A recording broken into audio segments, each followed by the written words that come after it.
Olá, tudo bem? Vamos para mais um estudo? Hoje veremos o capítulo 3 do livro de Daniel.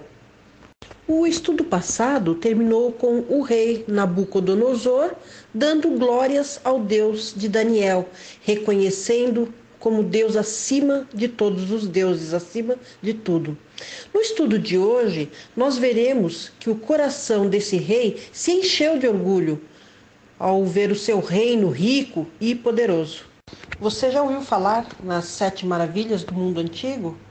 Uma delas são os jardins suspensos da Babilônia, e foi justamente esse rei Nabucodonosor quem construiu. Em Babilônia havia mais de 700 templos, e esses templos eram todos dedicados aos deuses pagãos. A cidade também era cortada pelo rio Eufrates, e caso houvesse um cerco, esse rio poderia fornecer alimento para o povo por um período de 20 anos. Olha só, era a maior cidade daquela época. E tudo isso então enchia o coração daquele rei orgulhoso, ao ponto dele desafiar o Deus do céu, como nós vamos ver no verso 1, que diz assim: O rei Nabucodonosor fez uma estátua de ouro cuja altura era de 60 côvados e a sua largura de 6 côvados. Levantou-a no campo de Dura, na província de Babilônia. Aquele rei não esqueceu o sonho que ele havia tido. O que ele esqueceu, infelizmente, foi a lição que ele havia aprendido. Ele esqueceu do Deus verdadeiro e se achou mais poderoso, ao ponto mesmo de enfrentar o Deus dos hebreus, o Deus dos cativos. Aquele sonho e aquela interpretação de que seu reino passaria e outro reino se levantaria deixou aquele rei incomodado. Depois de se passarem 20 anos, o rei mandou erguer uma estátua enorme como aquela do sonho que ele havia tido no passado. Só que essa seria melhor, ela seria toda de ouro, como que dizendo que o seu império dominaria para sempre, não passaria jamais, como Deus revelou a ele naquela profecia do sonho. A medida da estátua era de 60 côvados por 6. Côvado é uma medida antiga, hoje não se usa mais. Essa medida corresponde a mais ou menos 45 a 50 centímetros, ou seja, é a medida do cotovelo de um homem até o braço. Então a estátua media aproximadamente uns 30 metros de altura por 3 de largura. A altura assim de um edifício de 10 andares. Agora imagine uma estátua dessa proporção, toda feita em ouro. Imagine os raios do sol refletindo naquela estátua. Devia ser realmente algo que chamava muito a atenção, até mesmo a uma distância de muitos quilômetros. Não tinha como não ver aquela estátua. Mas aquele rei não mediu esforços, ele foi generoso. Infelizmente, diferente daquele rei pagão, muitos cristãos hoje não gostam de contribuir para a causa de Deus. E assim como aquele rei resolveu reinterpretar o sonho que ele havia tido de acordo com a vontade dele, muitos hoje em dia também procuram moldar a palavra de Deus de acordo com seus interesses, em vez de direcionar a vida em conformidade com a palavra de Deus. Vamos ler agora dos versos 2 até o 7.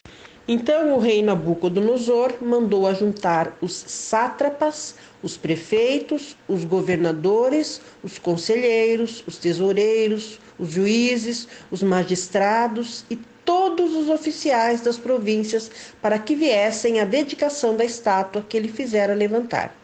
Versículo 3. Então se ajuntaram os sátrapas, os prefeitos, os governadores, os conselheiros, os tesoureiros, os juízes, os magistrados e todos os oficiais das províncias para a dedicação da estátua que o rei Nabucodonosor fizera levantar. E estavam todos em pé diante da imagem.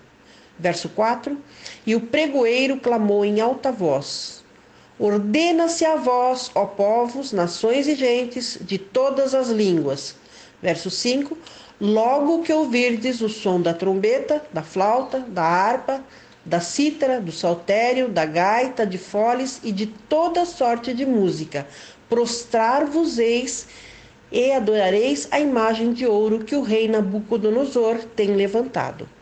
Verso 6: E qualquer que não se prostrar e não a adorar, será na mesma hora lançado dentro de uma fornalha de fogo ardente. Portanto, no mesmo instante em que todos os povos ouviram o som da trombeta, da flauta, da harpa, da cítara, do saltério e de toda sorte de música, se prostraram todos os povos, nações e línguas e adoraram a estátua de ouro que o rei Nabucodonosor tinha levantado.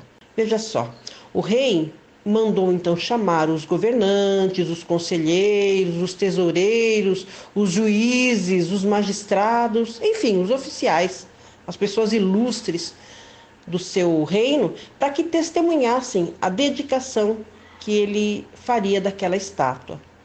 O texto aí fala em sátrapas, né?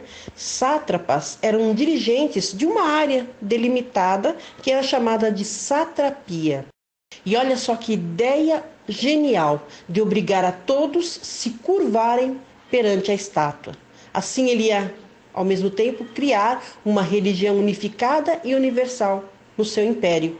E essa ideia vem persistindo desde então, através da história. Os Césares tentaram aplicá-la com seu culto ao Estado imperial. E foi justamente isso que causou a primeira onda de perseguição na igreja primitiva, onde cerca de 3 milhões de cristãos pereceram nas mãos do Império Romano. Na Idade Média, essa estratégia também foi usada e mártires foram então queimados vivos, amarrados em postes, como resultado dessa filosofia de unificar o Estado e a religião. Aquele imperador não podia fazer isso. Ele não era nomeado para cuidar dos interesses políticos. Não se pode ordenar ou coagir alguém a adorar. Certas coisas não podem ser forçadas, não é verdade? Não dá para ordenar que se ame alguém. Não dá para ordenar que se tenha fé. Podiam dar ordens a respeito de um desempenho desejado, mas a adoração de verdade é mais do que um desempenho. Ela vem de profundos instintos da vida, do interior da alma do adorador. Adorar é mais do que levantar-se no momento adequado e curvar-se no momento certo. Benjamin Franklin disse uma vez: quando uma religião é boa, ela cuida de si mesma, mas quando ela não pode mais se cuidar, e Deus também não tem interesse nela, de modo que ela precise apelar para os poderes civis para obter apoio, é evidente para minha mente que é má a causa dessa igreja. A intolerância religiosa é tão implacável como a morte, e ela é tão cruel quanto a sepultura o é. No âmbito da religião, a perseguição dirigida pelo Estado tem um propósito que é fazer com que todos se conformem com a mesma religião, creiam nela ou não. Já faz muito tempo que o mundo político vem então se enamorando dessa ideia de estabelecer uma só fé. Vemos aí movimentos ecumênicos com a intenção de direcionar as pessoas para a união das religiões. E essa ideia vem crescendo a cada dia e vai chegar um momento em que a perseguição voltará àqueles que não estiverem de acordo com esta ideia. E assim como o rei fez uma imagem também já está sendo formada atualmente para que seja também adorada por todos, como menciona o capítulo 13 do livro de Apocalipse. Quem poderia enfrentar a ordem daquele rei e enfrentar o fogo ardente de uma fornalha? A conformidade social pode realmente ser um monstro. A moda pode ser cruelmente coerciva. Ela ordena: faça o que os outros fazem. Quando eles se prostrarem, você também se incline. A tirania do mundo é feroz e cruel, meu amigo. E aqueles que não adoram sua imagem verão que o forno de fogo ardente novamente irá se acender. Vamos seguir adiante. Versos 8 a 12 agora. Ora, nesse tempo se chegaram alguns homens caldeus e acusaram os judeus. E disseram ao rei Nabucodonosor: Ó rei, vive eternamente. tu, ó rei, fizeste um decreto, pelo qual todo homem que ouvisse o som da trombeta, da flauta, da harpa, da cítara, do saltério, da gaita de foles e de toda sorte de música, se prostraria e adoraria a estátua de ouro. E qualquer que não se prostrasse e adorasse, seria lançado numa fornalha de fogo ardente. Os homens judeus que tu constituíste sobre os negócios da província de Babilônia, Sadraque, Mesaque e Abednego. Estes homens, ó rei, não fizeram caso de ti. A teus deuses não servem, nem adoram a estátua de ouro que levantaste. O texto aí não menciona Daniel, só os amigos dele, porque por algum motivo Daniel não estava ali. Talvez ele estivesse viajando a serviço do rei, porque senão com certeza ele estaria ali entre os amigos que não se ajoelharam perante aquela estátua. A palavra aí traduzida como acusaram significa literalmente devoraram em pedaços. Isso é uma metáfora da malícia feroz e devoradora daqueles homens.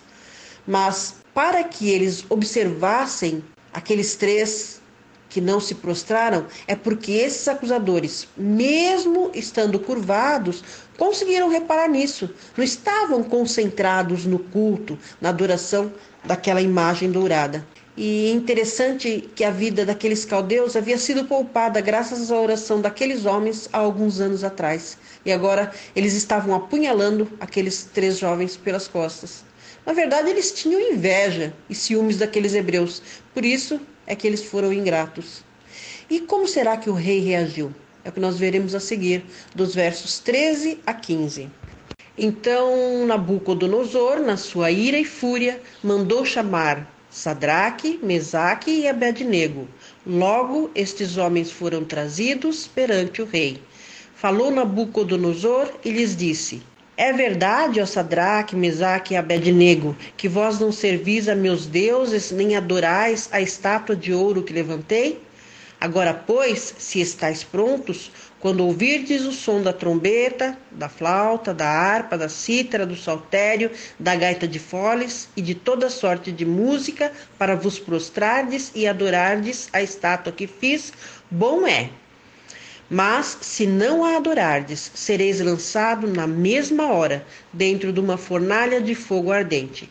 E quem é esse Deus que vos poderá livrar das minhas mãos? O rei, como podemos ver aqui, ficou irado e, como que não acreditando naquela acusação, ele pergunta aos três se realmente aquilo era verdade. Ele não podia acreditar que alguém tivesse coragem de se negar a obedecer uma ordem sua. E o rei viu naqueles jovens algo que os outros sábios não viram e dá a eles então uma nova oportunidade de mostrar obediência a ele. Para salvar suas vidas, eles deveriam agradar ao rei e aceitar a sua proposta. Mas será que eles negariam a sua fé? Vamos ver nos versos a seguir. Versos 16 a 18. Responderam Sadraque, Mesaque e Abednego e disseram ao rei: ó Nabucodonosor, não necessitamos de te responder sobre este negócio.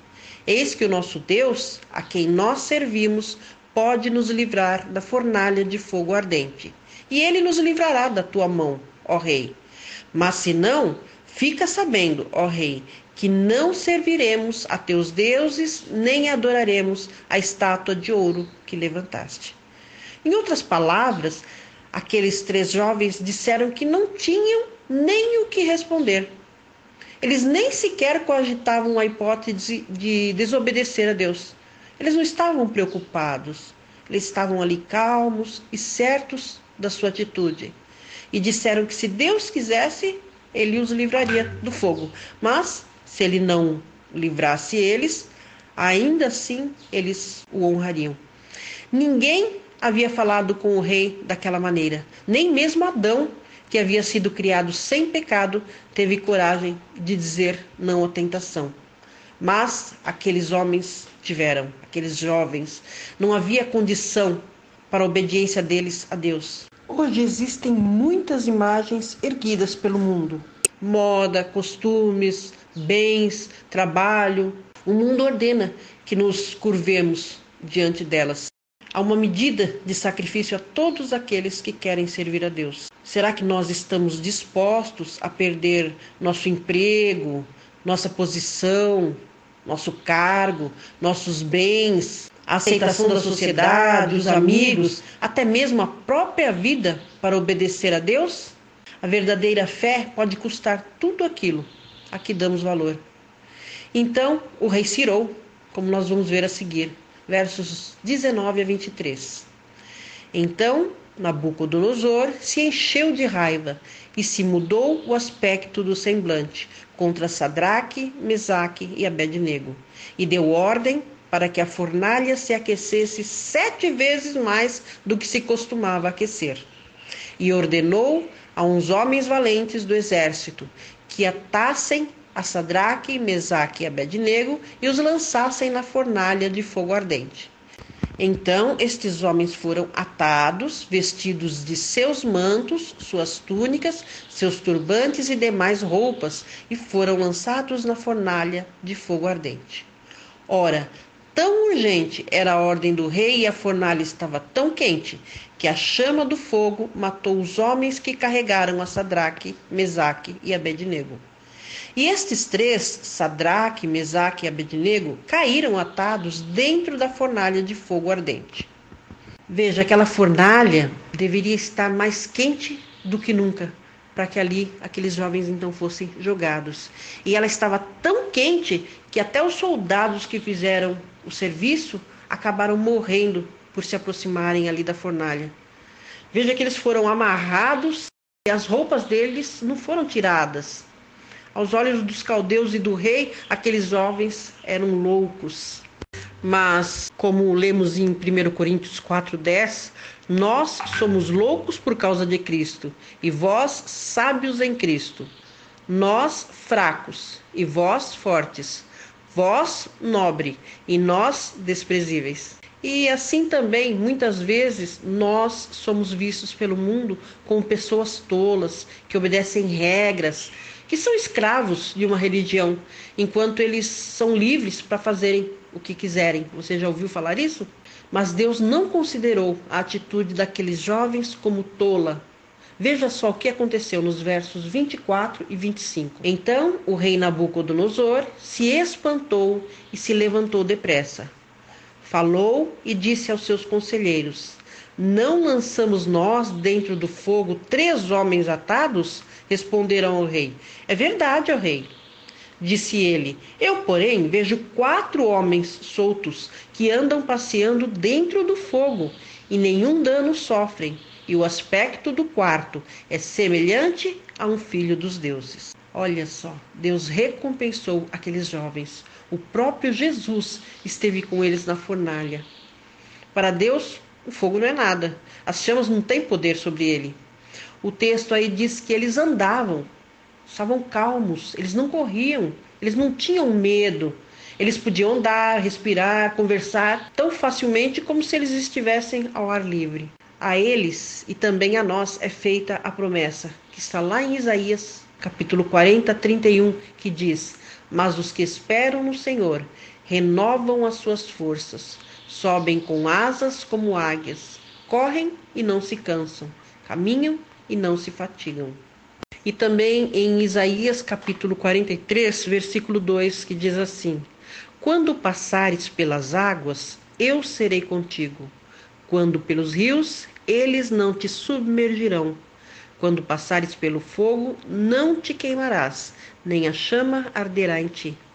Nós não devemos ter medo de obedecer a Deus, porque Ele nos promete estar conosco até o fim. Agora imagine a surpresa daquele rei ao vê-los ali caminhando pelas brasas. E interessante que ele reconheceu ali a presença divina entre aqueles jovens.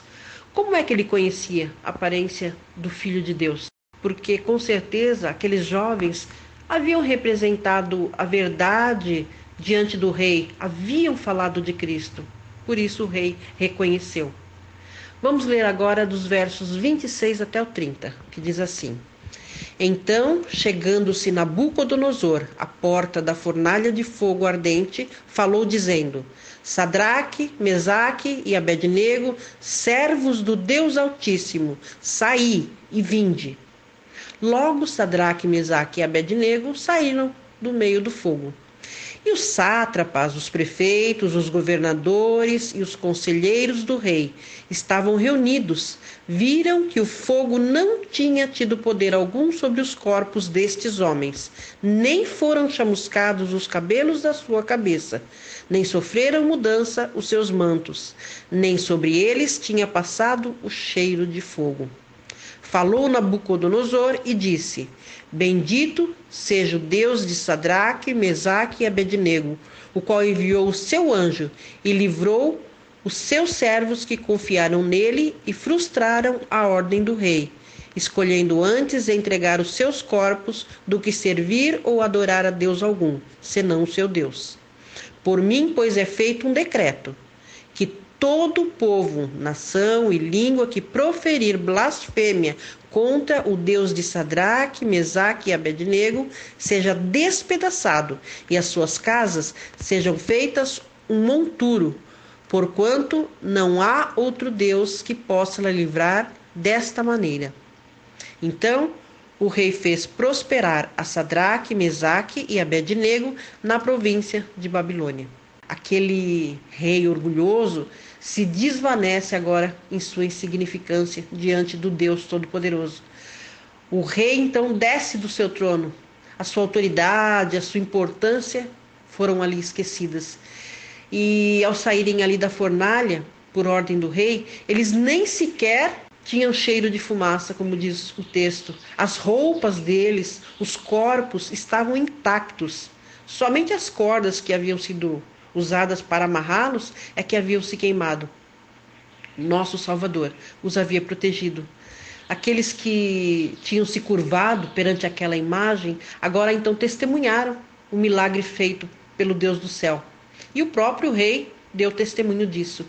Ele deu uma confissão pública, exaltando o Deus dos céus acima de todos os outros deuses. Mas comete o mesmo erro novamente. Ele faz um decreto excedendo os limites dele. Ele não tinha direito nem civil, nem moral de ameaçar homens de morte por optar não adorar a Deus. Do mesmo modo que não tinha direito de fazer decretos condenando a fornalha ardente todos os que se recusassem a adorar aquela imagem de ouro. Deus nunca nos impõe obediência.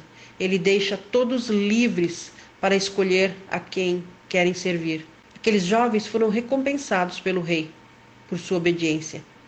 Mas, infelizmente, a história vai se repetir. Assim como aqueles jovens, nós temos o prenúncio do que nos espera. É uma lição de grande importância para os cristãos que vivem hoje, nos nossos dias. A profecia bíblica revela que já se aproxima uma inevitável prova de fogo. Através da história, encontramos cristãos que passaram por provações e cristãos que passam ainda hoje e que passarão. Para aqueles que peregrinam pelos caminhos sombrios deste mundo, o desconforto, a privação tem sido, infelizmente, regra em vez de exceção. Não há vida mais feliz do que aquele que está no caminho para a cidade celestial. Mas, por outro lado, também, uma vida mais terrível do que a que está envolvida em conflitos. A peregrinação cristã ocorre em desertos pedregosos e muito quentes. Como é mencionado em Apocalipse 12, o acusador dos nossos irmãos nunca vai parar de acusar, até a consumação dos séculos. Mas é prometido, aquele que perseverar até o fim, é garantida a vitória. De dentro daquelas brasas vivas, daquela fornalha ardente, Sadraque, Mesaque e Abednego falam a cada um de nós: sejam fortes no Senhor e no poder da sua força. Que Deus nos abençoe para que cada um de nós tenha esse tipo de coragem que aqueles jovens tiveram. No nosso próximo estudo, veremos então o capítulo 4. Fiquem com Deus e até o nosso próximo encontro.